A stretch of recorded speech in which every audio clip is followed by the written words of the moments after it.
Hey, this is Josh Clemente, founder of Levels. If you're looking to be in better health and learn more about biohacking, you have to be listening to the Hack Life podcast with my good friend Joel Evan. Highly recommended.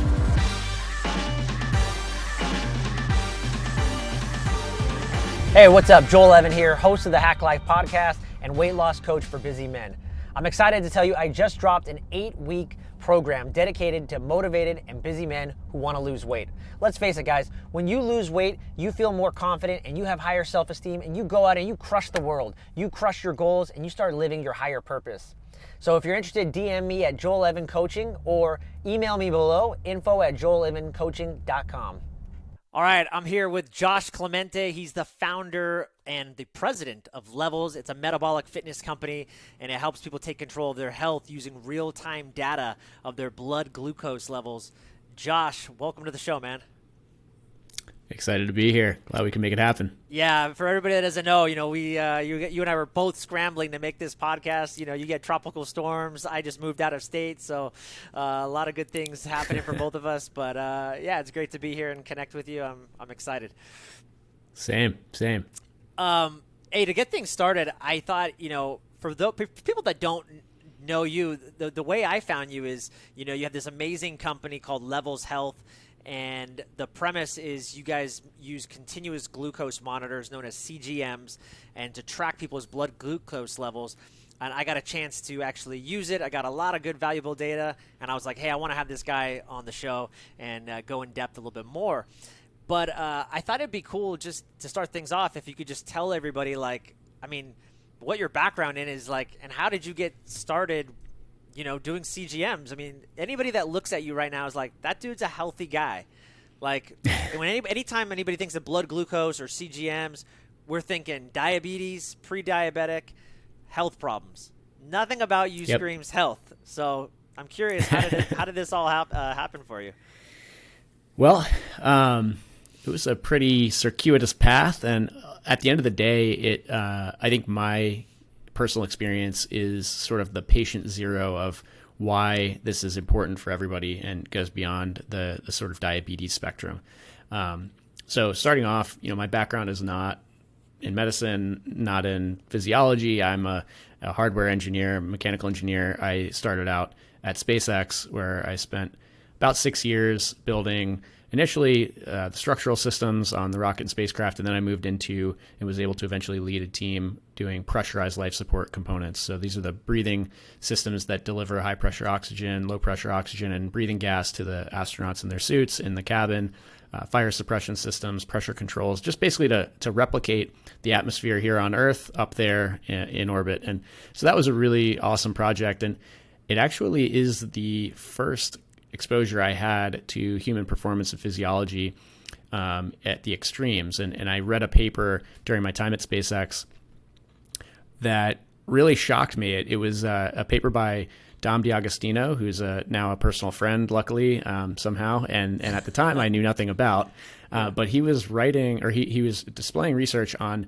the ketogenic diet, and it had this really massive protective effect on these rodents. So mice and rats who were they were in a very high pressure oxygen environment, and they were able to live 5 times longer without experiencing seizures in this environment because they were on a ketogenic diet influenced by ketogenic esters ketone esters rather, that Dom's team had given these rats. And this was mind blowing to me because it was the first time I had ever seen research showing that a calorie is not a calorie. And in fact, give the right types of calories to these rodents and they will live 5 times longer. I'm like, wait a minute. We were talking about superpowers here.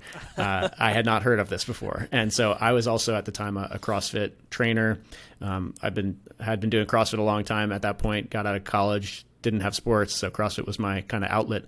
Yeah. And so I was very much like into the gym science, doing a lot of carb replenishing, a lot of glycogen replenishing, a lot of carb loading before longer endurance efforts, and just like a lot of things that I thought I understood, but really had no data to drive. And really that study that I read by Dom was the first moment where I stood back and thought, how do I know that I'm actually making good choices about my diet?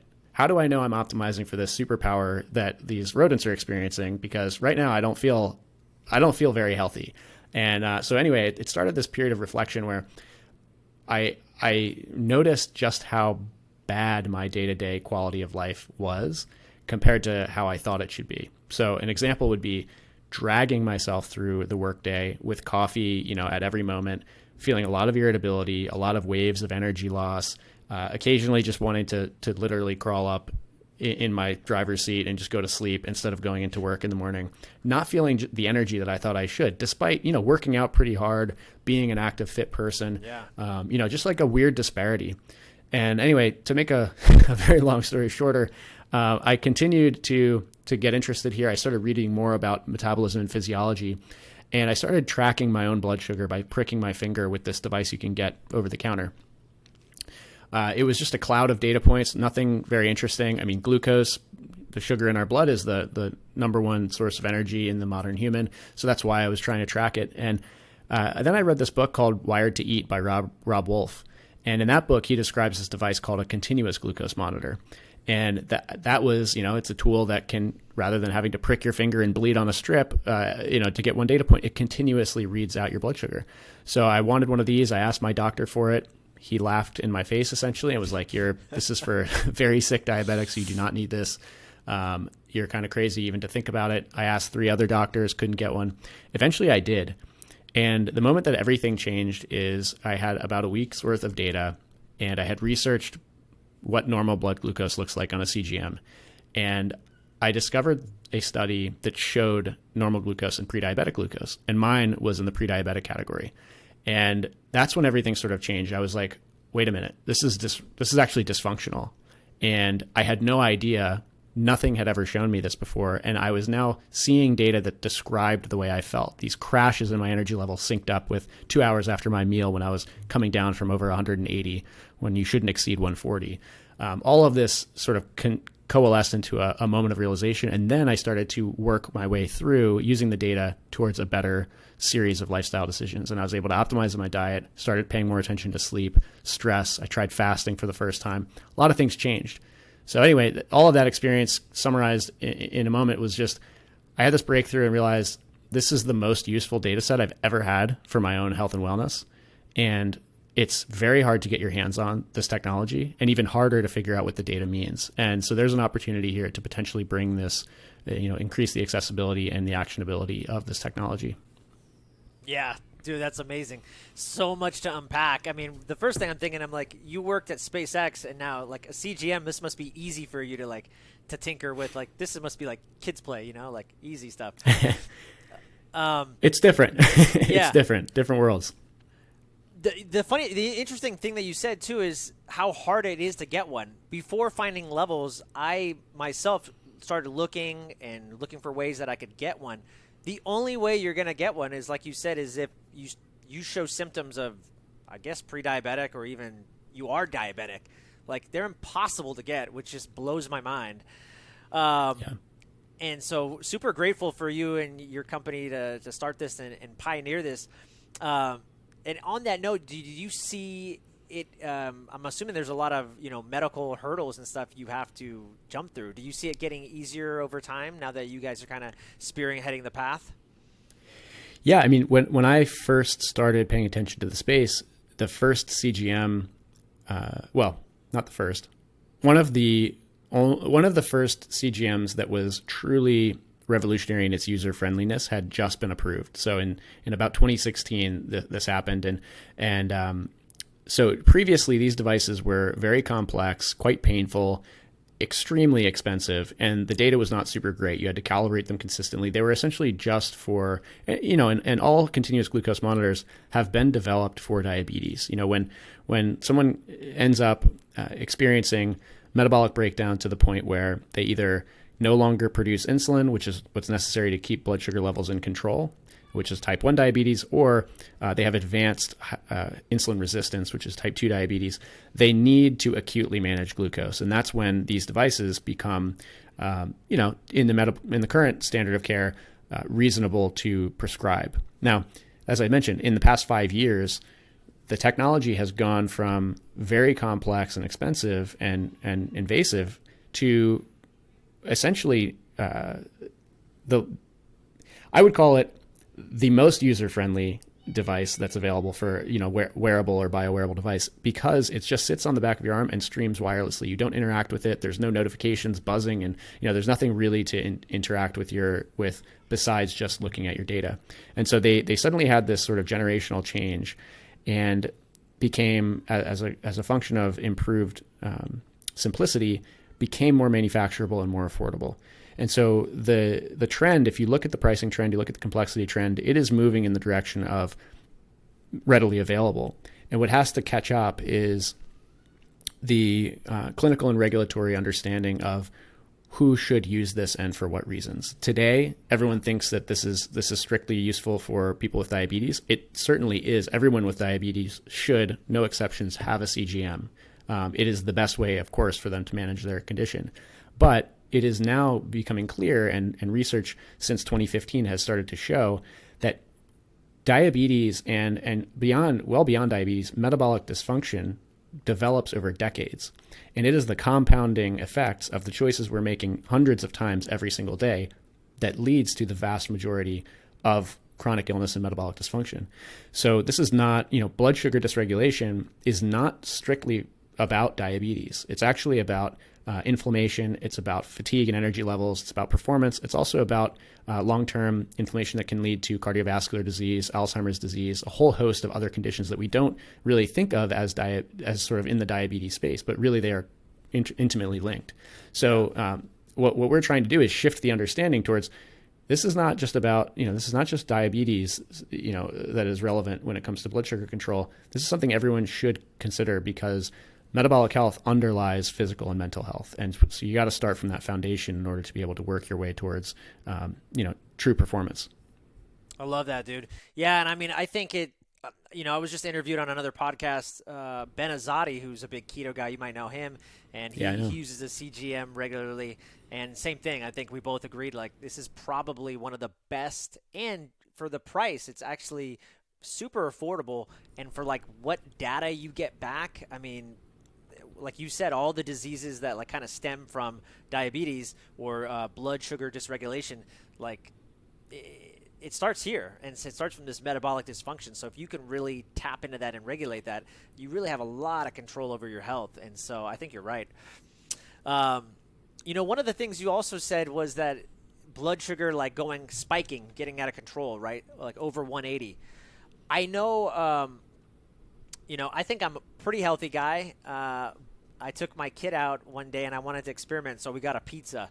This pizza was very bland. It had no cheese on it. It was just red sauce and bread. I think my blood sugar spiked to 180. I have to go back and check my Levels app. I'm pretty sure it went up to like 180. Wow. Yeah, and then it took a while to actually come down, and I even took some the BioOptimizers guys. They make their own like special blood sugar supplement. And so I took that. And even that took a while for it to dip down. What are your thoughts? I'm just curious on those erratic spikes like that. Like, clearly I had this carb. Do you think that's still that's kind of high, dude? Like, you need to kind of, check your levels. I've also heard like someone like Thomas DeLauer, who's, I'm sure you've heard of him. You know him. He's a pretty infamous guy in this space. And I think one of the things I heard him speak recently at a conference, he said, look at these spikes come and go. Like, it's really not that big a deal. It's kind of like, what's your average throughout the week kind of thing. Yeah. Yeah, I agree with both. I mean, I think that it's the most interesting thing that's come of this project is the realization of how massive the variability is between people and in the same person. So to me, it's entirely about, do you understand the context of your current health status? Because this does not stay the same from now until 6 months from now to 6 years from now. A lot of people think I either have a quote unquote fast metabolism or a slow metabolism, or I'm either healthy, metabolically healthy or unhealthy. And the reality is that is changing dynamically. 1 week of poor sleep, you have your first baby, and you suddenly go from 8 hours of sleep to 1 hour of sleep at most. And 1 week later, you are metabolically disrupted. And this has been studied repeatedly, where insulin resistance can set in a very short period of time. So understanding how compromised are you, what is the compounding effect of the choices you're making? If you're having that pizza with your son after a baseball game, or just for fun, to go out and have a nice meal, that's totally fine. The question is like, are we then, sort of doing that on repeat at every lunch in between a sedentary job's work breaks? Are we then going home and having alcohol, which disrupts sleep, which then causes insulin resistance the next day? Are we basically like, are we or are we not living a holistically balanced life where we're opting into these sort of indulgent moments? Or is this the norm? And then, then there's the interpersonal variability where for you, like you might hit 180 and come back down, or maybe it stays up for some period of time. And those are two very different physiologic responses. So like spiking quickly up and back down indicates insulin sensitivity. So it's not great that you go to 180 or 200, but clearly your body could handle it. Whereas, and I've seen this a number of times, where I eat a particularly rich food, and my blood sugar will stay above, 160, 170 for, in some case, hours. And that is the situation where you need to start being concerned. Like, I do believe that anyone who sees that pattern should not do that thing, at least until you've restored insulin sensitivity through either, again, better sleep, maybe some mitochondrial exercise, like increasing mitochondrial density and efficiency by maybe fasting or eating maybe a ketogenic diet. But these are the situations where like you have to be specific, and understanding what the data means is critical, which is why we want to build and are working on the metric system inside Levels that can take all of that pattern recognition stuff and turn it into a score. And so help you understand this is a 3 versus that other 8. Yeah. For you, what was your biggest aha light bulb moment? Like you said, you finally got access to a CGM, and then, here's a healthy guy, but you're feeling somewhat dysregulated in your life. What was one of the first like big changes that you implemented based on your CGM data? For me, the biggest thing I think started off being just the awareness that all of this, I called it gym science early on, but all of this theoretical stuff that I had brought into my dietary approach was grounded in probably average data, but certainly not best practice for me. So after every workout, I would make a point to quickly replenish my glycogen stores. And what that meant for me was eating a huge amount, hundreds of grams of fast-acting carbohydrates. And this would typically be like a rice bowl. Well, I mean, I would occasionally do that, but like I was actually a little bit further along where I would kind of be like, oh, I'm eating complex carbs. And so this would be brown rice. So this would be sweet potatoes in a big hash or something. Or it would be a giant smoothie with a banana and bran flakes and, maybe raisins or something and protein powder that had added sugar. And that was my intention of just like getting that glycogen replenished because I thought that was necessary. And what it was doing is causing these massive blood sugar elevations.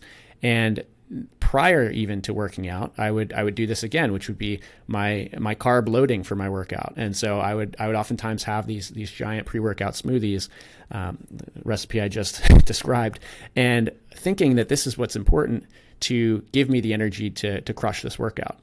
And then I had my CGM on, and I recognized this pattern where I would eat the smoothie, my blood sugar would go through the roof, and then I would get in the car and I would drive towards the gym.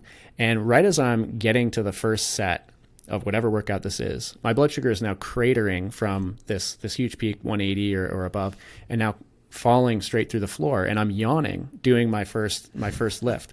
And I had always thought, oh, I'm just a tired guy. But the reality is that I'm crashing. I'm basically experiencing what's called a reactive hypoglycemic event caused by that smoothie. That crash doesn't happen when I don't drink that smoothie. And so the first thing to go is a lot of this, these assumptions around carb loading and glycogen replenishment. I get all the energy I need, all the glycogen stores I need from the normal meals that I eat. And I eat in a way that has a lot of carbohydrates, but also is balanced with protein, fiber, and fat. And so I have not experienced a significant performance decline in the gym. And I have gotten rid of a huge number of these sort of excess blood sugar spikes and the variability in energy dysfunction that I was experiencing because of them. Yeah, I love that. It's funny. I come from that same modality. When I was 18 years old, I really started getting into bodybuilding and weightlifting. And where was my go-to source? Muscle and Fitness magazine. I probably had a subscription for 3 years. I followed everything to the T, just like you said. You got your creatine, you got your pre-workout, all that crap. And as I've gotten older, I've noticed the same thing. I feel way better in like a fasted state going into that workout. I've tried both. I've tried like the blueberry banana shakes, and man, I feel just lethargic. Like you said, it's amazing how much better I feel not doing that. Yeah, absolutely. And I think it projects out into the future. So there's a lot of really interesting science that's coming together into the fat adaptation concepts like metabolic flexibility. And I've never been much of an endurance person. I'm starting to spend more time training in zone 2 and spending more time doing longer duration workouts than I ever had. Because similar to you, I was more on the end of the bodybuilding and sort of CrossFit spectrum. But the reason I'm doing this is because there's a lot of interesting indications that you can improve the efficiency of your muscle tissue by getting your mitochondria to bias towards oxidizing fat instead of sugar. And so you can actually start to steer yourself towards what's called fat adaptation, where you can quickly tap into the adipose tissue that you've got on your body, as opposed to being reliant on glucose from drinks or gels or Pop-Tarts. And this has been like the example that I would point to is I have a buddy. I apologize. You can probably hear that dog barking in the background. But I have a buddy who now actually works with Levels, and he is able to, after 18 hours of fasting, he has run a 26.2 mile marathon without taking in any calories throughout the entire event. And his blood sugar is rock solid throughout. Now, if you read a lot of the endurance literature, it would basically describe that as an impossibility, where you're going to bonk after 90 minutes and you need to be taking in calories consistently. And the reason that I think he's able to do this is because he has been training in a fasted state for a very long time and has developed this adaptation where his body can produce energy from the fat on his on his frame, as opposed to from the sugar that he was taking in. A quick stat on that is the average person, about 150 to 170 pounds with 15 to 20% body fat, has about 2,200 calories of glycogen available, when they're fully topped up.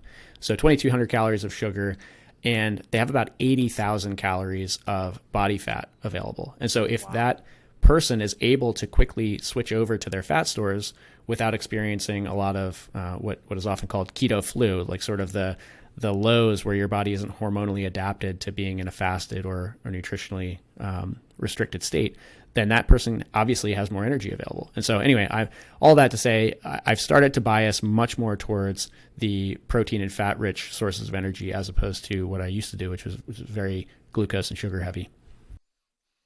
Yeah, wow. Even for him, I mean, maybe it's taken some time, but I would always be concerned with cortisol spiking, and I'd be more worried about that and putting me in this hyper, stressed kind of state, kind of kicking me out of that parasympathetic. He has, I mean, do you think that's just good training, or do you think, I mean, I'm always worried about cortisol being a factor, but. Yeah, it's a good point. I mean, I think that there are definitely extremes on both ends of the spectrum, and he's definitely pushing for a more of a fat adapted performer profile than maybe what's optimal. And I think there's a really interesting discussion between Peter Attia, his podcast, The Drive, and Inigo San Milan, Dr. Inigo, who coaches cyclists, elite cyclists. And they got to this point in the discussion where they basically said that, optimal performance and optimal health are not only are they not the same thing, but they're actually in tension with each other. So if you want to be an optimal performer, you're going to have to do that at the expense of your health to some extent, and vice versa. So if you want to be in optimal health, you're going to have to do that at the expense of optimal performance. And what they're describing here is, if you want to win the Tour de France, you're not going to do that being in great fasted condition with ideal metabolic flexibility. You're going to be shoveling sugar in so that you can get as much energy as you can into your legs. Yeah. You know what I mean? And it's and not only that, but you're training in an unsustainable way. These athletes cannot do what they're doing forever. They're going to hit a wall. And a lot of the time, we have these concepts like adrenal fatigue, which I think are basically, they've been in a heightened state of cortisol and inflammation environment for a long time, and they're just burnt out, and we don't know exactly where to look to see the symptoms of that. So a lot of doctors think that it's not a real condition, but talk to anyone who's experienced it, and it's right there in the numbers. Like they just can't perform the way they used to. So I think there's definitely something there. And, for this individual in particular, like he's chasing a specific performance goal right now. But what it tells me, what's interesting for me is the takeaway that most people feel that if they skip lunch, they're going to be, passed out hypoglycemic. Most people don't actually have this realization that you're carrying around far more energy that just isn't available to you because you haven't tried. And so with a little bit of training, you can create this really nice independence from these food concepts that, you need to have something in your mouth every 2 hours. Reality is quite different, and you're quite robust as an individual. And I've done 72-hour fasts. I've done longer fasts just to see what it's like, and watching the glucose data and watching my body produce everything I need is a really, it's really interesting experience and very educational. Yeah, that's awesome. I love what you just said at the very end is you probably haven't tried. Like you probably haven't worked. I mean, it just kind of reminds me of like kind of the Navy SEAL mindset. It's just like, you probably haven't even tried hard enough. Try harder. You just don't know. Sometimes you got to suffer a little bit. Yeah, I think that's right. It's what's really interesting about this data set. And I think everyone's individual. Like not everyone has to fast. Not everyone has to give up certain food items. But what's really fascinating is that if you have enough information, you can make those decisions out of sort of a foundation of education and information as opposed to emotion. Right now, a lot of people feel emotionally like, oh, I can't do that thing because something might happen to me. But the more information you can give to that individual, the better their position of this, to make the decision. And it may start off by just going a few hours longer in the morning before eating breakfast because you see that your blood sugar actually spikes naturally from a cortisol release called the dawn effect. And so some people see that in the morning and they think, you know what? I'm not going to add to that by having a bagel right now. And so they just wait for an hour or so, start to see that come back down, and then they have breakfast. And over time, that evolves into an awareness and an intuition about the way your body works and these subtleties that you just previously were not available to you. And it leads, I think, in the same direction. People don't want to be unhealthy. They don't want to see the evidence that the choices they're making are leading them in a less healthy direction. And so if you give them that information, I think much of the time, as long as they have enough time to spend interpreting what they're looking at, or as long as the information is interpretable by itself, they will make better choices on their own. And every once in a while, someone's going to go and have that pizza, and they should. I think that it's important to have emotional stability as well, and food is an emotional thing, but it should just be informed. Yeah. I work with a lot of weight loss clients, and it's the same exact thing that you just said. It's like, hey, 95% of the time, I'm awesome. I'm hitting all the markers I need to make. And so when I want to have that pizza with my kid every now and then, I'm going to, and you should too, because, you're only going to be on this earth for so long. You should enjoy yourself sometimes. I'm like, are you going to be in the next competition? Or are you, and you're like, you're not going to be running a marathon tonight. Do you need to hit this certain physique for a bodybuilding competition? No, you're not. So you give yourself some compassion, give yourself some, relief, in a sense. And but I think that's huge because, and on that note, with working with a lot of weight loss clients, is that what you would say to them? Like, hey, you should be getting a CGM because it's just going to bring about that extra level of awareness, the same way that a journal might, or it's going to help you at least target food sensitivities, and what would you anything you'd say to them specifically if they're trying to lose weight? Well, why it's so valuable. Yeah. I mean, I think we've been doing an ongoing program, which we call the Wearable Challenge. And so this is in partnership with a couple of good friends of ours. And the way it works is people who are looking to lose weight, they put a wager up, and it's a financial wager. They put up a few $100s, and then they get access to the Levels program. And the way the challenge is structured is, for every day that you keep your glucose within the range that we've defined, you can earn back a portion of that wager. And so there's two incentives here. The first is weight loss, and the second is the financial incentive of if you were to stay in range the entire duration, you could theoretically earn back 95% of the money you put up, right? And then it's basically a free program. So what's happened is we've seen on average about 10 pounds of weight loss in the 28 days. And the most important factor here is this is without any defined eating. We do not tell people what they can and cannot eat, how many calories, what food groups. This is entirely just following the data to eat in such a way that suppresses glucose, and that suppression by proxy reduces insulin, and insulin is the molecule that drives weight gain. So that's what's happening there is people are making the decisions, whether it's eating smaller portions, whether it's eating fewer sugary indulgent foods, or whether it's fasting altogether. They're making the decisions based on this data that's helping them stay in range and then leading to that weight loss. And so I think it's been really interesting to watch people who would otherwise be investing in a diet program instead select into this piece of technology that doesn't actually tell them what to do. It just gives them information about how their body responds to it and then see these results.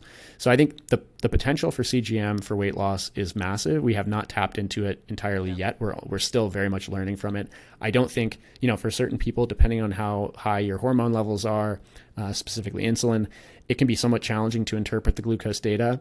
So there's still room to improve the overall experience. But I do think that it is a massively intuitive tool for people, no matter where you are on the sort of health spectrum or goal spectrum. Like, you can learn about the way your body functions with a CGM. That's awesome. Are you still running that challenge? Is there a link or something I can put in the show notes later? Yeah, I could totally share the show notes. We're about 10 cohorts in, so I'll get Aaron to get us a link for that. That's awesome. What's I'm just curious, what's like one of the biggest, is there like a testimonial or anything that stands out to you where you're like, man, like somebody has reached out to you and said, dude, this changed my life?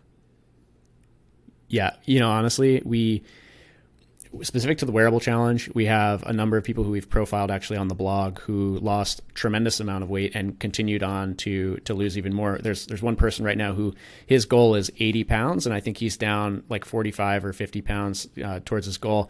But every single week, for the most part, we receive testimonials along those lines that this is the life-changing information I've needed.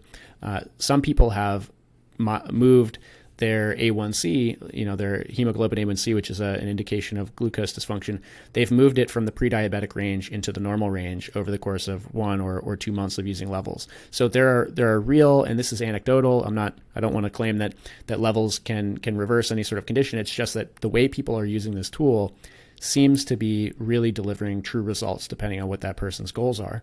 And today it's just that. It's just a tool. It doesn't actually produce any outcome. It is up to the individual to make the decisions according to what they're seeing. But for sure, people who have been looking to develop a new awareness of how their body's functioning and improve their health are doing so through Levels. And it's tremendously gratifying to see. Yeah. One of the things I wanted to mention too, I didn't get to mention, we were talking about the ease of use of the CGM, and I'm not a big needle guy. I can have you inject it into me. I just don't want to see you do it. I don't care about the pain. It's just the actually seeing the needle. I hear you. And I've done food sensitivity tests and all kinds of hormones tests. Like you said, pricking your finger after a while gets so annoying. And I was amazed at how easy that thing slips on the back of the triceps and doesn't hurt at all. It was seamless. So I just want anybody to know, if you are looking to get one, don't be intimidated by the needle. It's not a big deal. It's easy to use.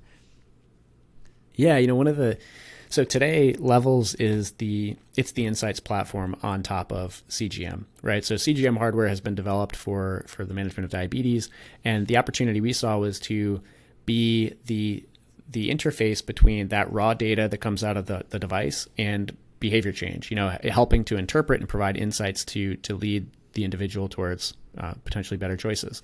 And right now we're using the existing devices that are out there, and these have been, again, developed for a very clinical, very therapeutic use case. And for our consumer space where it actually isn't necessary for you to prick your finger or to have a needle, it can be a little bit concerning. But at the end of the day, what the product actually has in the skin is this little flexible filament. It's actually not a needle. The needle is there to get that filament into the skin, but it doesn't stay in the arm.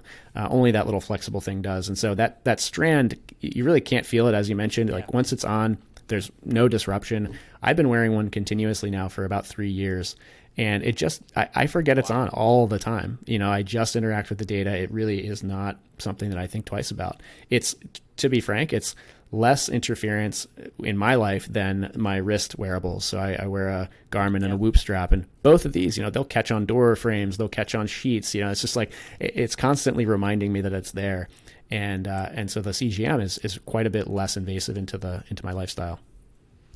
On that note, are you guys in the process, or I don't know if you're allowed to say, are you guys in the process of developing your own CGMs? I mean, that would just make sense that take away the Freestyle Libre. We like them, but we do.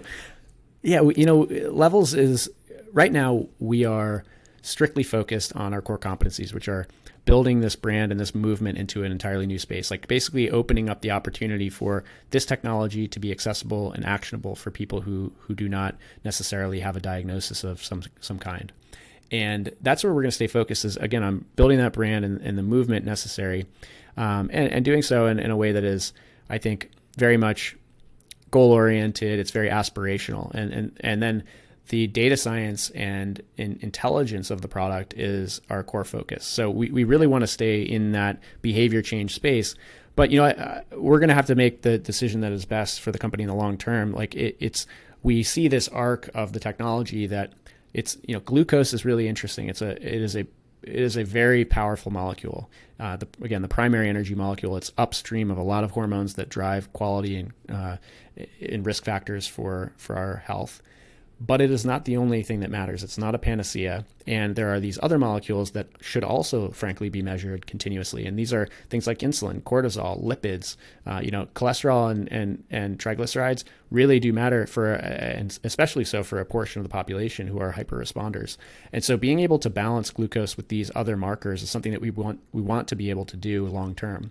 So, we're looking for all of the best opportunities in the hardware space, the partnerships that will get us those molecules. And, I wouldn't rule out that we never get into the space, because we do have this specific objective in mind and we need to achieve it, whether we have to do it ourselves or with help. Yeah. And another thing, I'm curious, there's other CGMs and there's other, I just heard one the other day. I think it's Neutro Biosense. I don't know if that sounds right. We're familiar with the Biosense team. They do like a ketone breath meter. Okay. I was going to ask, and I mean, I know you and your team have an abundance mindset and you're not thinking, but I'm just curious, for people out there that don't know, is there anything that makes Levels different in your opinion to other CGMs and softwares that are out there tracking? Yeah, I think there are a number of teams that are looking now at the CGM space, and this is going to be a very, very big space. We're at the very beginning of what we call the biowearables revolution, where you have devices that they no longer just measure things like heart rate and heart rate variability and step count, which you can count yourself. These are measuring molecules in your body continuously. And that is the revolutionary step, is that, understanding your own body's chemistry is critical. And since, I would say Levels is one of the very first that entered this new space with CGM, there are a lot of folks, very effective teams turning their attention to this space, and we welcome it. It's going to be, there's a lot of opportunity here. We're not going to be able to do everything. I think what Levels in particular would stand out to anyone looking to, try a CGM experience. Our team is exceptionally well focused and tuned to the user experience. So we're developing what I would say is second to none in the intelligence platform and the community and operational support that you need to understand, for the first time how your body's functioning and then take action. And so I think we have, from the member support side all the way through to the clinical, the advisory team that we've put together with Robert Lustig, Dr. Sarah Gottfried, Ben Bickman, Don D'Agostino. I mean, people on your we have some board, some firepower on the back end that are helping us to develop the algorithms and the research that funnels back into the product to make this the most exceptional, journey that you can go on towards better health. So, there are plenty of reasons to consider getting this information about yourself. And I would say that as Levels proceeds, we're just laser focused on the objective of getting the appropriate information displayed in the appropriate way so that people can make better choices, and doing more of that than focusing on feature sets that other groups are working on. I hope to see a lot of innovation both in the hardware and the software, and I do expect that Levels will be a part of it for a long time, but I also expect there will be others too. Yeah, great response. I love that. Um, God, I'm curious. In your opinion, or maybe from your own data and what you've seen, or just in general. Actually, I'm sorry. Before I even get to that, I do want to just note what you just said. You guys do have fantastic customer service. One of my I think one of my CGMs broke within the first week. Your team reached out to me just on a whim and was like, "Hey, how's everything going?" And I'm like, "Actually, this thing just broke on me." They're like, "No problem." They sent me another one like within that week, so it was amazing customer service. Amazing. And also, you guys have an amazing, robust blog, I would say. There's a lot of good content, a lot of good articles that are weekly being shared. So I just want to say that. The content piece is one of the core verticals of the company. So, looking at the space, if you were to walk down the street and just talk to someone about blood glucose or about continuous glucose monitoring or metabolism even, these are not things that our current mainstream wellness culture talks about. It's on the fringe, and most people don't understand it very well. So a core component of what we're working on is the educational piece, which is, why should I care about this? What does this mean for me, the individual? And our content effort, across multiple channels, it ranges from very long, deeply researched scientific articles, essentially, to just bite-sized chunks to explain glucose 101 or insulin 101, and all the way through to women's health issues and how all of these things mesh together into metabolic dysfunction, as opposed to having these different labels, which are the disease names. It's not about waiting until you have some certain condition to take action. It's entirely about being aware that this develops over time, and you can take action well in advance of one of those problems. And so that's, the blog is should have mentioned it earlier. It's a very, very big piece of what we do at Levels. Yeah, love that. I always tell clients and anybody that I talk to, I'm like, look, you don't have a disease. A disease is just a name that a Western doctor gave you because they can't figure it out. Once we balance the body, you'll heal yourself. The body knows how to heal, just needs to get the right input. So you're doing that a lot from the front end. You're catching it from the front. So I love that. There you go. Just real quick before we get into some lightning round questions, I'm curious for you, or just what you've seen from the data that your team and you have developed. If someone wants to lower glucose, are there any, or from any kind of spiking, they want to lower that 180 that I experienced? Are there any supplements or foods that you would recommend that people do prior to eating that food to kind of blunt that glucose response?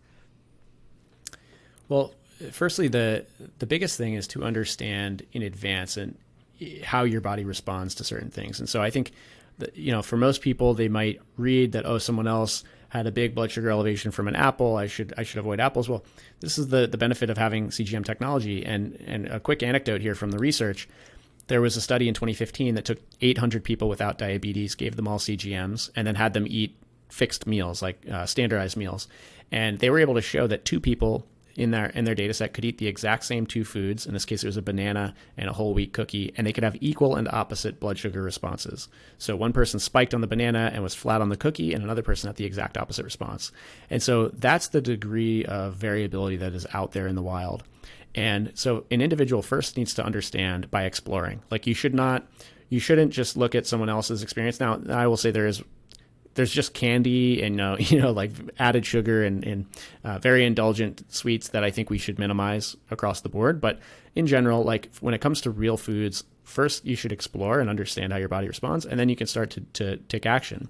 And some of the best tools, I would say, first and foremost, is activity. So every time I have an indulgent meal, the first thing I do, I try and wrap it up fairly quickly, and then I take a walk. And walking is a very powerful mechanism for controlling the blood sugar spike.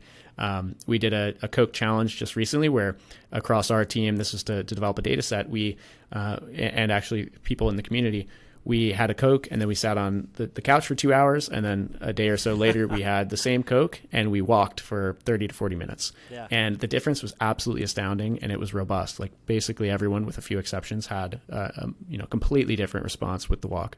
So that's the first thing. And then the next thing is fiber and vinegar tend to have really strong glucose control effects. And this has been shown occasionally in the research, but certainly in our data set. Like different people have varying degrees of success here. But I would say having a salad with a vinaigrette, having some fiber in your meal, and by fiber I mean like chia seeds. There's a lot of real benefits to adding something like psyllium husk into your diet. Something that will really provide structure and slow digestion down can help your body control for these big blood sugar elevations. So it kind of varies meal to meal, but having balance in the meal as opposed to just eating something that is high in carbohydrate is the first step that I take to structuring my meals to avoid these large elevations. Love that. I spoke to Dave Asprey maybe a couple months ago. By the way, he says hi. Oh, awesome. I was having he's great. I was drinking his coffee and I tried his Inner Fuel prebiotic, and I was wearing the CGM while I was doing that, and my blood sugar actually dipped backwards using the prebiotic fiber. So it's pretty amazing what fiber can do. That is interesting. To your blood glucose. Yeah, it was pretty fascinating. Yeah, it was pretty interesting, man.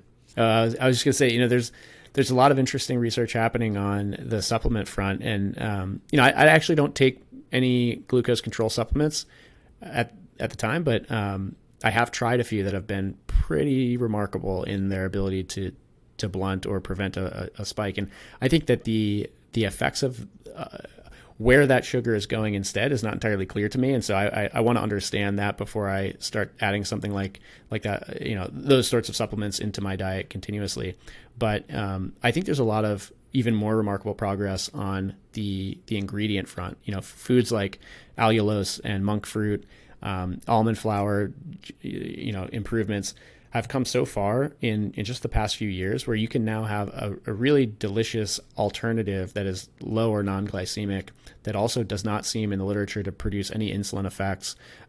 It's really impressive. So, sugar is a plant that we decided to produce like kind of our sweetness industry on top of. It is not the only one. And there are others that seem to have much more beneficial digestive and, obviously metabolic effects that we're starting to see the industry migrate towards. And so with a more collective understanding of how these things affect ourselves, people will start to select for the ingredients that are better for us. And I think that's going to move the whole food supply in a positive direction. So I'm optimistic that we won't all have to be taking supplements to keep our glucose in control. We'll actually just have a food supply that supports it by default. Yeah, great point. Is there one you could share that you noticed a supplement and you're like, whoa, that worked quite well? So actually that BioOptimizers supplement caused like a pretty amazing, it basically deleted a blood sugar elevation I was expecting from a food I had eaten. And it also dropped my average for a few hours afterwards. So I'm not entirely sure how that mechanism is so powerful and where that the meal actually ended up. Yeah. I would imagine it has to be metabolized into something. And so it was just interesting to see that suppression. So I've only tried it a few times, but I will continue to kind of explore these things in my N of one way. Last question before we jump into the lightning round. I've done the postprandial walks, like you mentioned, the post-dinner walks, huge, noticeable in the CGM, the dip in blood sugar. I'm curious. One thing I don't think I tried was, and I know Tim Ferriss talks about the GLUT4 receptor in his book, The 4-Hour Body. This is years ago. And I think he said to do workouts, nothing crazy, but just even a quick 1-minute hit prior to eating. Have you noticed by doing that prior, has that done anything? Or do you see more of a better effect at the postprandial walk? I personally see a better effect postprandially. And even when I do longer duration workouts where, like if I get on the bike and spin for 2 hours or an hour, my blood sugar will drop pretty dramatically from where my baseline is, which is somewhat elevated. It'll drop down 20, 30 points. I'll be very low. And then if I try and consume, some higher glycemic carbs right there, I'll actually still have a pretty significant spike. The improved insulin sensitivity for me is not a very strong effect compared to other people. It might work for other people. It doesn't really for me. So I tend to bias towards having that, whatever that fast breakdown carbohydrate is ahead of my workout. And whether that means fueling for a specific exercise or just taking a walk after the meal, for me, the insulin sensitivity and the sort of immediate uptake of glucose by the muscles is just a huge effect. It's like the most powerful I'm aware of for myself. Very cool. Last question. Is there anything that I didn't ask you that you wish I had? I don't think so. I mean, let's see, we got through most of the basics Cover a thus lot, far. yeah. Yeah. All right, cool, man. Let's do a couple of lightning round questions, and then I'll get you out of here because I know you have a hard stop in the next 5 or 10 minutes. Perfect. If the old you could see the new you, what would the new you say?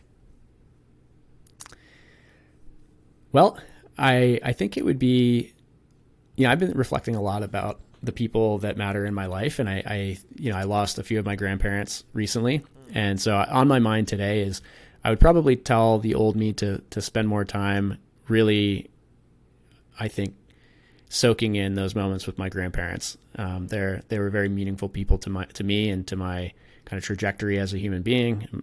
And just absorbing those moments more. Yeah, love that. What are some choices that you think you made that made you who you are today? Two choices that stand out are when I was in college, I decided to drop out, and then I was convinced to stick it out. And so I stayed in my engineering program and finished it. And the reason I decided I wanted to drop out initially was because I was quite frustrated as an academic. I was not the best student. I enjoyed, I had a lot of energy and didn't really like sitting in class. And I was making quite a bit of money over the summers and weekends, like doing construction projects. And I was going to go start a construction business instead. And I was convinced to stay in, and it was definitely the right decision, sticking it out. Another one is I was doing ROTC in college and was planning to commission into the Army, and I chose to not commission. I chose to actually drop out, as well. And both of those things would have taken me on a very different trajectory. And I couldn't quite put my finger on why I chose to do that at the time. But had I gone into the Army, I would not have worked at SpaceX, and SpaceX was a transformative experience for me. And on the same note, had I dropped out of engineering school, I obviously would not have been working at SpaceX either. So I think those two were very big moments. Yeah. Who's someone in the health or wellness world that inspires you? You have a lot of people that you're surrounded by. You have a great team. Honestly, man. Yeah. I'm grateful to work with every person on my team. They all are. I mean, the fact that they've coalesced around this shared objective and we're making so much progress is just incredible. One person I in particular want to talk about, though, is Dr. Sarah Hallberg from Virta Health. So she, for those that don't know, I would highly recommend the episode of The Drive, Peter Attia's podcast with Dr. Hallberg. And it was not known to me before, but I know Sarah as a person who is one of the lead investigators on Virta's health trials, showing that type 2 diabetes can be reversed with diet alone. People can move off their medications and sustain that reversal with a ketogenic diet. And previously that was considered to be impossible. And so she and the Virta Health team showed that. But what I didn't know is that she's been battling stage 4 lung cancer. And I learned this in the episode with Dr. Attia, and it's a really incredible testament to who she is as a person. I've had the opportunity to speak with her a time or two and did not know this. And she's done so much professionally despite having this massive burden. And so I think she's hugely, hugely impressive as a human being and just doing amazing things. Wow. Yeah. Kudos to her. Jesus, that's Yeah. amazing. I don't know how to go answer the next question. It seems the next question seems so petty compared to this person, Sarah Hallberg. Any books? I'm a big reader. Are there a top 1 to 3 books or any books that jump out at you that were transformative or just that had a lot of impact in your life that you would recommend other people read? Yeah. Love the book questions. A couple that I just absolutely am obsessed with. The 3-Body Problem is a 3-part hard science fiction series that did a lot for me to think about whether or not we're alone in the universe and why we might not have seen evidence of others. And it's a really beautiful, brilliant series. The book 1984 for me, I've reread a number of times. It's very telling right now too. I consider it to be I consider it to be a prescient account. Yeah. And I think it's it's just important that we all keep our eyes open. And I think, different people will take different things from that book, but it's been instructive for me. And then two others I just want to throw out there: Extreme Ownership by Jocko Willink and The Obesity Code by Dr. Jason Fung, which talks about the hormonal implications of the obesity theory, and both just amazing, phenomenal books. Yeah, those are both great. Everything Jason Fung's written is fascinating. I find it very well broken down too. Agreed. Yeah, the diabetes code and the cancer code I would throw in there on honorable mentions. Yeah. Couple more questions. The pandemic was a crazy year. Everyone, I've noticed, for some people it was just heartbreaking and detrimental, but for people like yourself who are just have a different way of reframing difficult situations. So I want you to reframe this sentence. 2020 was the greatest gift because ... Well, for me, I spent more time with my family than I had in any year since leaving, the house when I was a teenager. And I also grew closer to my now fiance over the course of that year and got engaged. And so for me, It was very much about, I think, strengthening close ties and relationships. And it was just as hard as it was for many people out there. I think in a lot of ways, society might have benefited from people being kind of turned inwards. Yeah. Awesome point. Last but not least, Josh, where can people find you? Best place is on Twitter. My handle is @Joshua's Forest with 2 R's. And I love to kind of retweet stuff, share things, and definitely keep people up to speed on what we're working on at Levels. Love it. Josh Clemente from Levels. Thanks for being on the show, brother. Thank you so much, Joel.